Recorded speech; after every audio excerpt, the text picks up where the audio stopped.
नमस्कार दोस्तों, मैं देवेंद्र साहू स्वागत करता हूं आप सभी का आपके अपने YouTube चैनल देवगीत क्लासेस पर। वृत्त पे आधारित प्रमुख प्रमेय को कवर कर रहे थे और उसके अंतर्गत में 3 प्रश्न कवर किए जा चुके थे। आज हम लोग प्रमेय 5 तक हो चुका था, प्रमेय 6वें को देखेंगे और उसके अंतर्गत मैं यहाँ पे 3 प्रश्न लिया हूँ, चौथा, 5वां, 6वां करके, क्योंकि 3 प्रश्न हो चुका था पहले का। अब उसके बाद 7वां प्रमेय है। 7वां प्रमेय के अंतर्गत में आपका क्वेश्चन नंबर 7 आएगा, ये है ना। 6 प्रश्न के बाद कितना प्रश्न? 7वां प्रश्न। 7वां प्रश्न आपके प्रमेय 7 पे आधारित है। चौथा, 5वां, 6वां प्रमेय आपके प्रमेय 7 पे आधारित, मतलब चौथा, 5वां और 6वां क्वेश्चन क्या है? प्रमेय 6 पे आधारित है, जबकि 7वां प्रश्न 7वें प्रमेय पे आधारित है। 9वें प्रश्न के लिए, 9वें प्रमेय के लिए आपके पास क्वेश्चन कैसे आते हैं उसको मैं बता दूंगा यहाँ पे, इसके लिए अलग से मैं क्वेश्चन नहीं लिखा हूँ।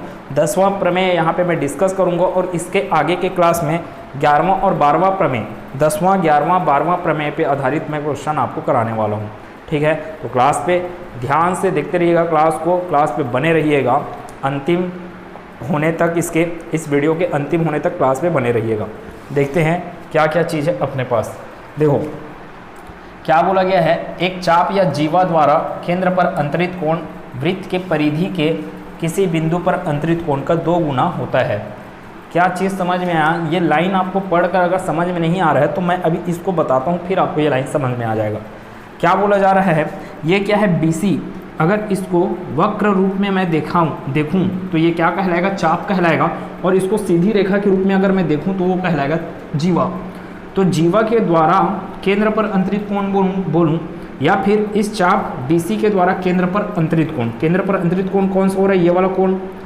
ये कोण जो है इसी जीवा या इसी चाप के द्वारा परिधि के किसी भी बिंदु पर अंतरित कोण का क्या होता है? 2 गुना होता है। एक बार फिर से बताता हूँ। यहाँ पे ये आपके पास वृत्त है, ये क्या हो गया? जीवा बोल लें, या तो फिर क्या हो गया, यहाँ से यहाँ तक को मैं क्या बोल रहा हूँ? अगर चाप बोल रहा हूँ तो AB। ये क्या हो गया? केंद्र। तो ये वाला जो एंगल है, केंद्र पर अंतरित कोण है ना, θ2 मान लो। तो ये केंद्र पर अंतरित कोण किसी चाप के द्वारा, केंद्र पर अंतरित कोण उस चाप के द्वारा परिधि पर किसी बिंदु पर अंतरित कोण θ1 का क्या हो जाता है? 2 गुना। मतलब कि θ2 क्या होगा? 2 टाइम्स ऑफ θ1। या फिर ऐसे भी किया जा सकता है, किसी भी बिंदु पर ना, परिधि के किसी बिंदु पर। तो ये क्या है? अगर θ3 है तो θ2 क्या होगा? 2 टाइम्स ऑफ θ3, 2 टाइम्स ऑफ θ1। ऐसे ही कहीं पर भी लिया जा सकता है, परिधि के किसी भी बिंदु पर। अब इसी पे आधारित प्रश्न है, एक बार और पढ़ देता हूँ मैं प्रमेय को। एक चाप या जीवा द्वारा केंद्र पर अंतरित कोण वृत्त के परिधि पर अंतरित कोण का क्या होता है? 2 गुना होता है। अर्थात क्या हो जाएगा, यहाँ पे आपके पास ये डायग्राम जो दिख रहा है, वहाँ पे क्या लिखा है? B, और ये क्या है? BOC, और ये क्या लिखा है? A लिखा है यहाँ पे। आप यहाँ पे D डाल सकते हो। ठीक है, अब प्रश्न करते हैं। देखो BOC इक्वल्स टू क्या होगा? BAC का 2 गुना। बस इतना दिमाग में रखना है। दिए गए चित्र में यदि, यही वाला चित्र है, दिए गए चित्र में यदि एंगल BOC इक्वल्स टू कितना दिया? 70 डिग्री। तो एंगल BOC कितना दे दिया है आपको? 70 डिग्री। आपको क्या क्या पता है? और प्रश्न क्या पूछा जा रहा है? एंगल BAC क्या होगा? एंगल BAC क्या होगा? मैं जानता हूँ कि BOC क्या होता है? 2 टाइम्स ऑफ एंगल BAC। इस प्रमेय के अनुसार आपको क्या पूछा गया? BAC पूछा गया ना। आपको प्रश्न में दिया है 70 डिग्री का मान, 70 डिग्री दिया है किसका मान? एंगल BOC का। BOC का मान 70 डिग्री इक्वल्स टू क्या हो जाएगा? 2 टाइम्स ऑफ BAC। तो यहाँ से क्या मिल जाएगा आपको? 35 डिग्री किसके बराबर? BAC के बराबर। बटे में आएगा तो 70/2, मतलब कि क्या हो गया आपके पास? एंगल BAC का मान 35 डिग्री। ठीक है, अब 35 डिग्री मतलब कि क्या हो जाएगा? ये नन ऑफ दी एबो, कहीं पर भी आपके पास 35 डिग्री नहीं दिख रहा है ऑप्शन में, इसलिए। ठीक है, सरल प्रश्न है। आपका कॉन्सेप्ट और प्रमेय आपको याद रहने चाहिए, उसके लिए फिर चीज़ें सरल है। अगर याद नहीं है तो सरल से भी प्रश्न क्या हो जाएंगे? कठिन बन जाएंगे।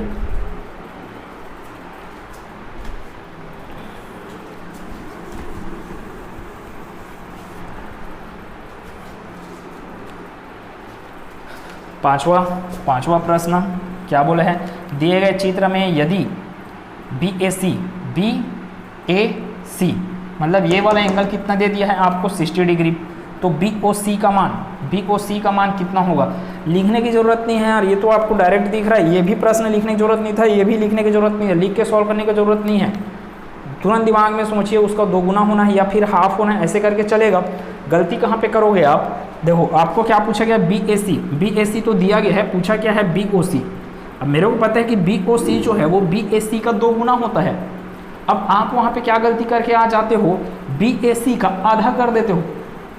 अगर आपको वो दिया रहता बी ओ सी का मान जैसे पहले में दिया था और आपको पूछा बी ए सी का मान, तब आधा करना होता है, जबकि बी ओ सी का मान पूछा गया है, आपको प्रश्न में दिया है बी ए सी का मान, तो 2 गुना कर दीजिए किसका, बी ए सी का, आपको मिल जाएगा बी ओ सी का मान। 60 का 2 गुना कितना होता है 120, तो आंसर क्या आएगा अपने पास 120। आप गलती करोगे अगर तो आंसर क्या दे के आओगे 30 डिग्री, आधा कर दोगे। ठीक है, सरल सा प्रश्न है। छठवां क्वेश्चन क्या लिखा है ध्यान से देखिएगा। और छठवें क्वेश्चन के लिए आपको चित्र नहीं दिया है। अच्छा, ये जो चौथा और पांचवा जो क्वेश्चन था वो इस चित्र के लिए था। छठवें क्वेश्चन के लिए आपको चित्र नहीं दिया गया है, आप इस वाक्य को पढ़ेंगे और वाक्य के अनुसार क्या करेंगे, चित्र बनाएंगे। एक जीवा वृत्त के केंद्र पर समकोण बनाती है। देखो चित्र बना रहा हूं मैं, क्या बोला जा रहा है प्रश्न के अनुसार, एक जीवा है वो वृत्त पर क्या कर रही है, समकोण बना रही है। अब वृत्त पर ठीक तो है, एक जीवा वृत्त के केंद्र पर समकोण बनाता है, तो ये क्या हो गया आपका एक जीवा हो गया, ये क्या हो गया वृत्त का क्या हो गया केंद्र हो गया। अब ये बोल रहा है वृत्त के केंद्र पर क्या कर रहा है, समकोण बना रहा है। मतलब कि समकोण बनाने के लिए पहले मैं क्या करूं, इस बी को ओ से मिलाऊंगा, ओ को सी से मिलाऊंगा, तब मेरे पास एक त्रिभुज बनेगा। समकोण बना रहा है कहाँ पर, केंद्र पर। केंद्र पर क्या कर रहा है, समकोण बना रहा है, मतलब कि ये वाला एंगल कितना हो जाएगा 90 डिग्री। समकोण मतलब 90 डिग्री। यदि वृत्त की त्रिज्या क्या हो, आर हो, तो जीवा की लंबाई क्या होगी। अब वृत्त की त्रिज्या क्या क्या दिखता है आपको यहाँ से, ओ बी भी क्या है वृत्त की त्रिज्या, ओ सी भी क्या है वृत्त की त्रिज्या। आपको मान किसका बताना है, बी सी का मान बताना है। चूंकि यह त्रिभुज एक कौन सा त्रिभुज दिख रहा है आपको, कौन सा एंगल बन रहा है 90 डिग्री बना। कोई भी एंगल आपका त्रिभुज के तीनों कोणों में अगर कोई भी एंगल 90 डिग्री बना, मतलब कि वह त्रिभुज कौन सा त्रिभुज हो जाता है, समकोण त्रिभुज।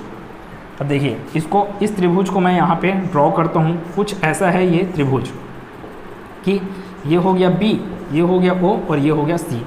बी से ओ कितना है, आर है, ओ से सी कितना है, आर है। तो बी से लेकर सी तक का वैल्यू आपको बताना है। बी से सी ही क्या है आपका जीवा है। तो ये समकोण त्रिभुज है। समकोण त्रिभुज में कौन सा थ्योरम लगा सकते हैं, पाइथागोरस थ्योरम। पाइथागोरस थ्योरम क्या होता है, लंब का स्क्वायर प्लस आधार का स्क्वायर बराबर कर्ण का स्क्वायर। तो किया जाए लंब का स्क्वायर प्लस आधार का स्क्वायर इक्वस टू क्या आ जाएगा आपके पास, बी सी का स्क्वायर। ध्यान दीजिए बी सी का स्क्वायर, आपको प्रश्न में क्या पूछा गया है, बी सी का मान, ना कि बी सी स्क्वायर का मान। तो लास्ट में क्या करना पड़ेगा, इस दो को इधर कुदाकर इन लोगों को क्या पहनाना पड़ेगा, टोपी पहनाना पड़ेगा। तो ये बन गया आपका 2r square equals two B C square. 2 और 2 को कैंसिल आउट नहीं कर देंगे। अगर ये 2 का घात 2 लिखा रहता तब सभी चीज़ें कैंसिल आउट हो जाता।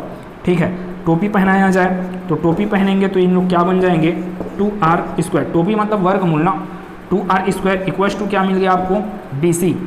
अब यहाँ से r स्क्वायर क्या हो जाएगा, बाहर निकलेगा क्योंकि स्क्वायर के फॉर्म में है। वर्गमूल से बाहर निकलेगा तो सिर्फ r बन के निकलेगा। अंदर में भूत जैसे बच जाएगा कौन, 2 √2।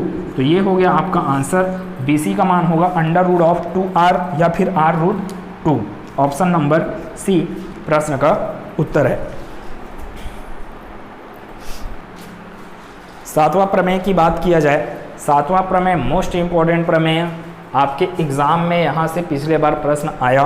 क्या बोला गया कि अगर कोई वृत्त है, वृत्त का व्यास क्या होता है, वृत्त का व्यास होता है केंद्र से होकर जाने वाली जीवा।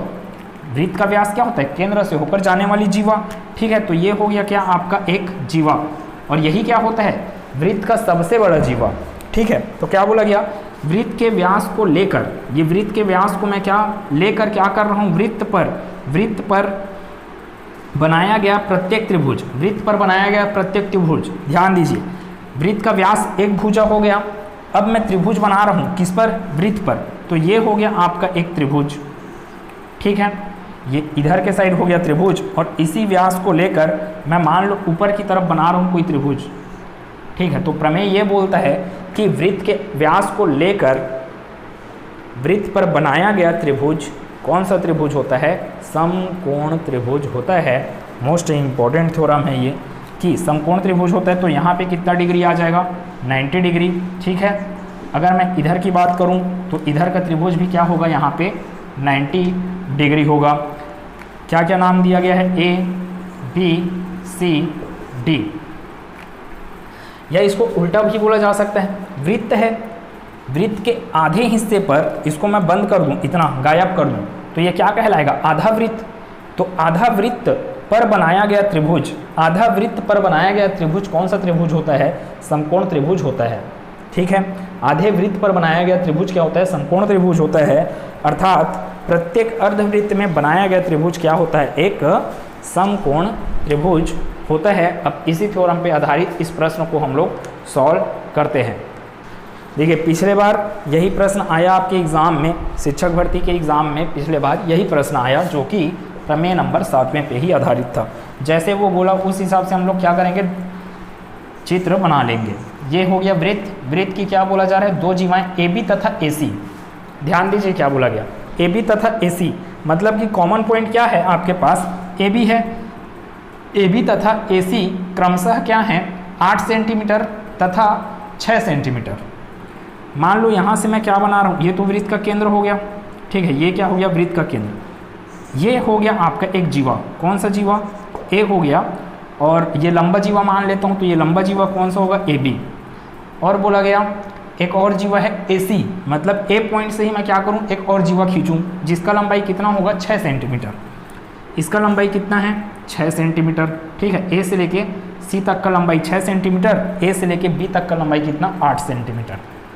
अब क्या बोला जा रहा है, एंगल बी ए सी, एंगल बी ए सी, तो ये वाला एंगल कितना बोल रहा है वहाँ पे, 90 डिग्री बोल रहा है। 90 डिग्री जैसे आप देखें यहाँ पे आपके दिमाग में आ गया कि ये कौन सा है, अर्धवृत्त पर बना त्रिभुज वाला प्रश्न है।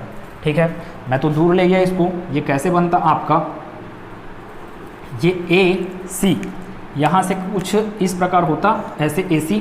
ठीक, ये ए सी हो गया, ये ए बी, और यहाँ से फिर आपका क्या जाता, एक और लाइन जाता, मतलब एक और भुजा जाता है यहाँ पे। तो क्या बन जाएगा, ये ए सी का मान कितना है, 6 सेंटीमीटर, ए बी का मान कितना है, 8 सेंटीमीटर। ओ से लेकर सी तक क्या है आपका, त्रिज्या है। ओ से लेकर बी तक क्या है आपका, त्रिज्या है। प्रश्न में पूछा क्या गया है, वृत्त की त्रिज्या ही निकालने बोला गया।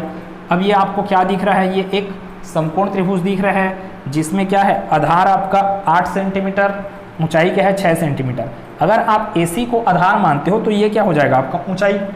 ठीक है, और 90 डिग्री के सामने वाला भुजा हमेशा क्या होता है, 90 डिग्री के सामने वाला भुजा आपका कर्ण होता है। तो कर्ण का स्क्वायर, पाइथागोरस थ्योरम लगाया जाए, कर्ण का स्क्वायर मतलब कि CB का स्क्वायर बराबर आधार का स्क्वायर AB का स्क्वायर प्लस लंब का स्क्वायर AC का स्क्वायर। CB किसके बराबर है, R मतलब कि 2R, तो 2R का क्या करना है आपको, स्क्वायर करना है।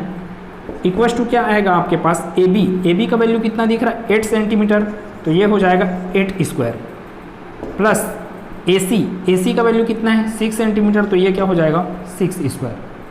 ठीक है, मेरे को कैसे समझ में आया ये प्रश्न, इसी प्रमेय का है, क्योंकि आपको एंगल क्या दिया गया, BAC, परिधि पर एंगल कितना दिया गया, ध्यान दीजिए, 90 डिग्री दे दिया गया। अब मैं जानता हूँ कि परिधि पर 90 डिग्री एंगल बन रहा है, इसका मतलब वो क्या होगा, वो अर्धवृत्त पे बना गया एक त्रिभुज बनाएगा वहाँ पे। ठीक है, तो इतना चीज़ आ गया। 2R का स्क्वायर ना, टोटल का स्क्वायर 2R। CB का वैल्यू कितना है, CB का वैल्यू R प्लस R, तो 2R का क्या, स्क्वायर, इक्वल्स टू क्या किया जाए, 2 स्क्वायर मतलब कि 4 आर स्क्वायर इक्वस टू क्या मिलेगा अपने को 8 स्क्वायर प्लस 6 स्क्वायर मिल जाएगा अपने को कितना 8 स्क्वायर मतलब 64, 6 स्क्वायर मतलब कि 36, तो ये मिल गया आपको 100। 4 को उस पर क्या कर दीजिए ट्रांसफ़र कर दीजिए, मतलब कि त्रियक गुना कर दीजिए, तो आर स्क्वायर बराबर कितना मिल जाएगा 100/4, 100/4 मतलब कि 25। आर स्क्वायर का मान 25, तो आर क्या कर लेगा 25 को टोपी पहना देगा अपने से 2 को रवाना करके, घात में जो 2 है उसको उस पर रवाना करेगा और 25 को क्या कर देगा टोपी पहना देगा। टोपी पहनाएगा तो क्या अर्थ हो जाएगा √25, तो आर इक्वल टू क्या मिल गया आपको 5 सेंटीमीटर मिल जाएगा। ये है आपका आर का मान। पिछले बार प्रश्न आया, ऑप्शन नंबर डी प्रश्न का सही उत्तर है। 9वां प्रमेय, 9वां प्रमेय में क्या करेगा 2 जीवाएं दे दिया रहेगा, वृत्त के अंदर में प्रतिच्छेद करेगा या तो फिर वृत्त के बाहर प्रतिच्छेद करेंगे। जब अंदर प्रतिच्छेद करेंगे तब आपका फार्मूला, जब बाह्य प्रतिच्छेद करेंगे तब आपका फार्मूला। और यहाँ से प्रश्न आपको देंगे, बहुत सरल रहेगा प्रश्न, उसमें 3 आपको मान दे दिया जाएगा, चौथे मान को आपको पूछेगा। जैसे कि वृत्त की 2 जीवाएं, जैसे कि ये ए बी है, ए बी एक जीवा है, ए बी हो गया, और सी डी बोला जाए, इसको क्या है A E equal to E B, फिर C E into E D, ये क्या होगा डी। तो क्या चीज़ है 2 जीवाएं एक दूसरे को वृत्त के अंदर में ही क्या कर रहे हैं प्रतिच्छेद कर रहे हैं। तो फार्मूला बहुत सरल है, ध्यान दीजिए, ए ई गुना ई बी का लंबाई है ना, ए ई का लंबाई जितना रहेगा गुना ई बी का लंबाई, ठीक, बराबर क्या होगा सी ई का लंबाई गुना ई डी का लंबाई। खत्म फार्मूला। आपको क्या किया जाएगा, मान लो ई डी का मान पूछ रहा है आपको, है ना, जीवा में ई डी का मान आपको पूछ रहा है, तो आपको ए ई का मान दे दिया गया रहेगा और ई बी का मान दे दिया गया रहेगा। वैसे सी ई का मान दिया रहेगा, आपको पूछेगा वो डी ई का मान पूछेगा। ठीक, इतनी बात। आगे अगर बाह्य रूप से प्रतिच्छेद करते हैं, बाह्य रूप से प्रतिच्छेद करते हैं कौन, दोनों जीवाएं, ए बी वृत्त से होकर बाहर निकला, फिर वैसी सी डी जीवा भी वृत्त से होकर बाहर निकला, कहाँ पे इंटरसेक्ट कर रहे हैं, कहाँ पे प्रतिच्छेद कर रहे हैं, उन लोग ई पर। तो क्या हो जाएगा ए से लेकर ई गुना बी से लेकर ई बराबर सी से लेकर ई गुना डी से लेकर ई तक का लंबाई। फिर आपको वहाँ पे 3 डाटा दे दिया गया रहेगा, आपको चौथा डाटा वहाँ पे निकालना रहता है। ठीक है, ये हो गया प्रमेय 9। इस पे आधारित प्रश्न आपको एग्जाम में अगर देखने को मिल गया तो जैसे मैं अभी बोला उसी हिसाब से प्रश्न आएंगे। 10वां प्रमेय, 11वां प्रमेय, 12वां प्रमेय का मैं प्रश्न अगले क्लास में लेके आऊँगा। वृत्त की कोई जीवा जो है, ये इंपॉर्टेंट है ये प्रमेय, ध्यान दीजिएगा। वृत्त की जो कोई जीवा है, वृत्त की कोई जीवा ए बी और कोई स्पर्श रेखा पी टी, ये क्या हो गया वृत्त हो गया, जीवा क्या है ए बी, और इस वृत्त पर ही कौन सा गया एक स्पर्श रेखा पी टी, स्पर्श रेखा कौन सा गया है पी टी। अब दोनों आगे कहाँ पे मिल रहे हैं, दोनों को बढ़ाने से, दोनों एक स्पर्श रेखा और एक क्या है जीवा, दोनों आगे बढ़ाने से कहाँ पे इंटरसेक्ट कर रहे हैं, कहाँ पे प्रतिच्छेद कर रहे हैं, तो बिंदु P पर प्रतिच्छेद कर रहे हैं। अपने पास इसका सूत्र क्या होगा, पी टी का लंबाई का क्या करना है, आपको स्क्वायर करना है, फिर P से A तक की दूरी गुना P से लेकर B तक की दूरी, या उल्टा बोल लो P से B तक की दूरी गुना P से लेकर A तक की दूरी। यहाँ से प्रश्न आते हैं एग्ज़ाम में, इसलिए मैं इसका प्रश्न आपको कराऊंगा। और 2 प्रमेय जो और हैं सरल प्रमेय है, उसको मैं ख़त्म कर दूंगा, उसको करा के मैं ख़त्म कर दूंगा ये वाला टॉपिक। ठीक है, तो क्लास कैसा लगा है आपको, कैसा हर एक चीज़ समझ में आ रहा है कि नहीं आ रहा है, कमेंट सेक्शन में बिल्कुल बताइए। सब चीज़ समझ में आ रहा है, वीडियो को लाइक कीजिए, ज़्यादा से ज़्यादा इसको शेयर कीजिए। चैनल को सब्सक्राइब नहीं किए हैं तो सब्सक्राइब कर दीजिएगा, और कोई भी नोटिफिकेशन पाने के लिए आपको बेल आइकन को क्लिक करके रखना होगा। मिलते हैं अगले क्लास में, जितना हो पाए आपसे उतना पढ़िए। धन्यवाद।